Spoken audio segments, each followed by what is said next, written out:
दो बैल। प्रेमचंद। ये कहानी हीरा और मोती नाम के दो बैलों के गिर्द घूमती है।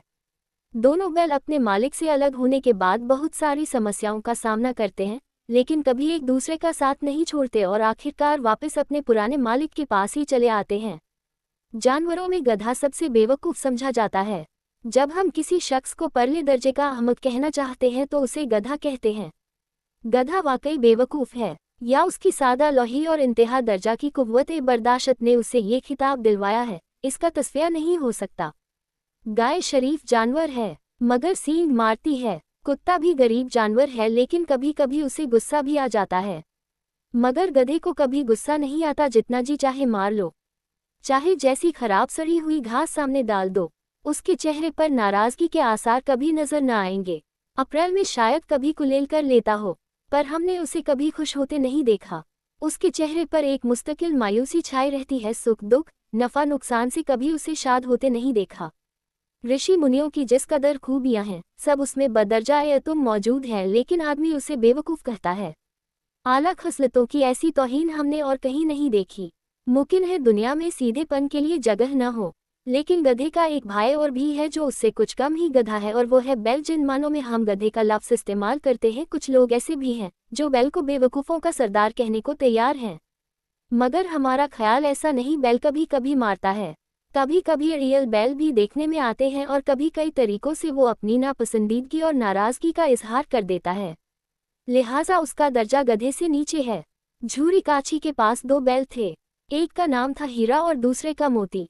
दोनों देखने में खूबसूरत, काम में चौकस, दिल डौल में ऊंचे।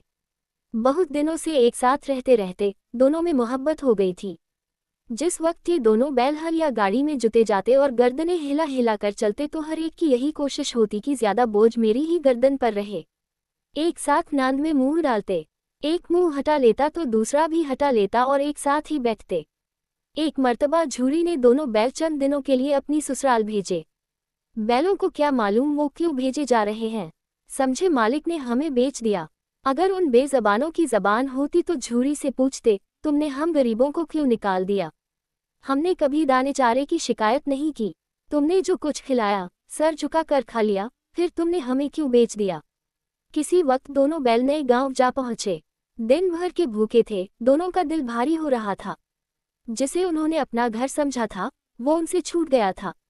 जब गांव में सोता पड़ गया तो दोनों ने जोर मारकर रस्से तुड़ा लिए और घर की तरफ चले।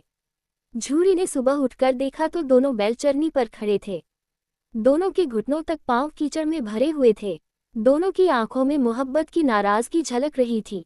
झूरी उनको देखकर मोहब्बत से बावला हो गया और दौड़कर उनके गले से लिपट गया। घर और गांव के लड़के जमा हो गए और तालियां बजा बजा कर उनका खैर मकदम करने लगे।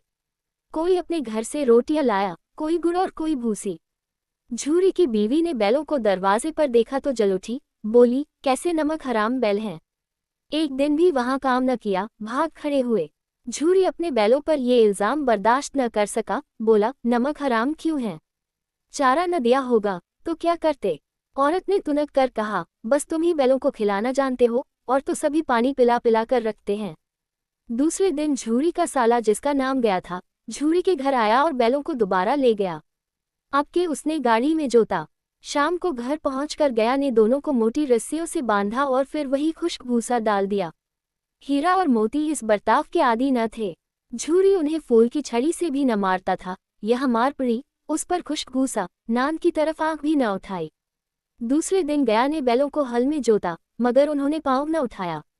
एक मर्तबा जब उस जालिम ने हीरा की नाक पर डंडा जमाया तो मोती गुस्से के मारे आपे से बाहर हो गया, हल लेके भागा। गले में बड़ी बड़ी रस्सियां न होती तो वो दोनों निकल गए होते। मोती तो बस हिट कर रह गया। गया आ पहुंचा और दोनों को पकड़ कर ले चला। आज दोनों के सामने फिर वही खुश्क भूसा लाया गया। दोनों चुपचाप खड़े रहे। उस वक्त एक छोटी सी लड़की दो रोटियां लिए निकली और दोनों के मुंह में एक एक रोटी देकर चली गई। ये लड़की गया की थी। उसकी माँ मर चुकी थी। सौतेली माँ उसे मारती रहती थी। इन बैलों से उसे हमदर्दी हो गई। दोनों दिन भर जोते जाते, उल्टे डंडे खाते, शाम को थान पर बांध दिए जाते और रात को वही लड़की उन्हें एक एक रोटी दे जाती।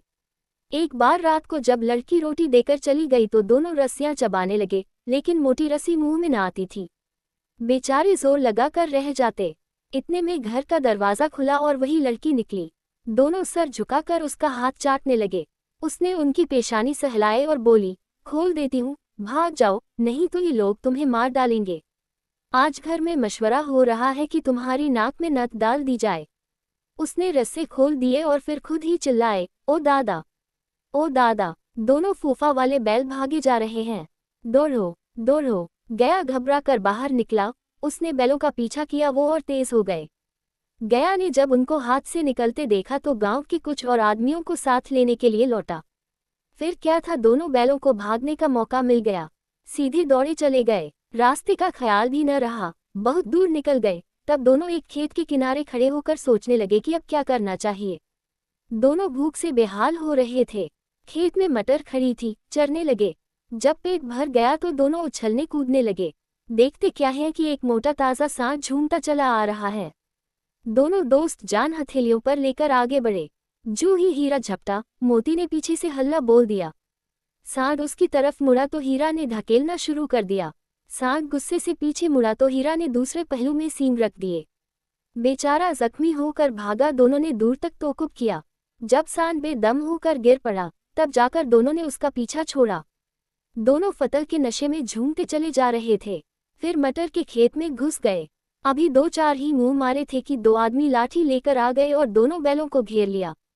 दूसरे दिन दोनों दोस्त कांजी हाउस में बंद थे। उनकी जिंदगी में पहला मौका था कि खाने को तिनका भी न मिला।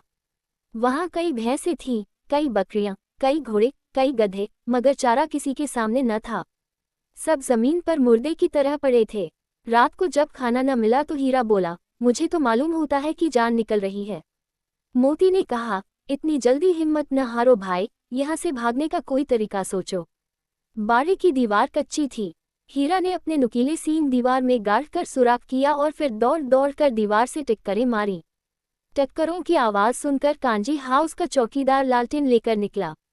उसने जो ये रंग देखा तो दोनों को कई डंडे रसीद किए और मोटी रस्सी से बांध दिया। हीरा और मोती ने फिर भी हिम्मत न हारी।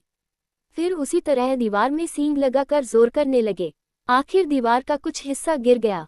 दीवार का गिरना था कि जानवर उठ खड़े हुए। घोड़े, भेड़, बकरियां, भैंसे सब भाग निकले। हीरा, मोती रह गए। सुबह होते होते मुंशियों, चौकीदारों और दूसरे मुलाजमीन में खलबली मच गई। उसके बाद उनकी खूब मरम्मत हुई। अब और मोटी रस्सी से बांध दिया गया। 1 हफ्ते तक दोनों बैल वहां बंधे पड़े रहे। खुदा जाने कांजी हाउस के आदमी कितने बेदर्द थे, किसी ने बेचारों को एक तिनका भी न दिया। एक मर्तबा पानी दिखा देते थे, ये उनकी खुराक थी। दोनों कमजोर हो गए, हड्डियां निकल आईं। एक दिन बाड़े के सामने दुगदुगी बजने लगी और दोपहर होते होते 40-50 आदमी जमा हो गए। तब दोनों बैल निकाले गए। लोग आकर उनकी सूरत देखते और चले जाते। उन कमजोर बैलों को कौन खरीदता। इतने में एक आदमी आया, जिसकी आंखें सुर्ख थीं। वो मुंशी जी से बातें करने लगा। उसकी शक्ल देखकर दोनों बैल कांप उठे। नीलाम हो जाने के बाद दोनों बैल उस आदमी के साथ चले। अचानक उन्हें ऐसा मालूम हुआ कि ये रास्ता देखा हुआ है।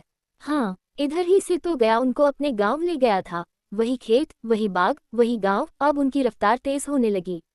सारी थकान, सारी कमजोरी, सारी मायूसी रफा हो गई। अरे, ये तो अपना खेत आ गया। ये अपना कुआं है, जहां हर रोज पानी पिया करते थे। दोनों मस्त होकर कुलेले करते हुए घर की तरफ दौड़े और अपने थान पर जाकर खड़े हो गए। वो आदमी भी पीछे पीछे दौड़ा आया। झूरी दरवाजे पर बैठा खाना खा रहा था। बैलों को देखते ही दौड़ा और उन्हें प्यार करने लगा।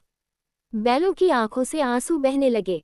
उस आदमी ने आकर बैलों की रस्सियां पकड़ लीं। झूरी ने कहा, ये बैल मेरे हैं। तुम्हारे कैसे हैं? मैंने नीलाम में लिए हैं। वो आदमी जबरदस्ती बैलों को ले जाने के लिए आगे बढ़ा। उसी वक्त मोती ने सींग चलाया। वो आदमी पीछे हटा। मोती ने तोकुब किया और उसे खदेड़ता हुआ गांव के बाहर तक ले गया। गांव वाले ये तमाशा देखते थे और हंसते थे। जब वो आदमी हार कर चला गया तो मोती अकड़ता हुआ लौट आया। जरा सी देर में नांद में खली, भूसा, चोकर, दाना सब भर दिया गया। दोनों बैल खाने लगे। झूरी खड़ा उनकी तरफ देखता रहा और खुश होता रहा। 20 लड़के तमाशा देख रहे थे। सारा गांव मुस्कुराता हुआ मालूम होता था। उसी वक्त मालकिन ने आखिर दोनों बैलों के माथे चूम लिए।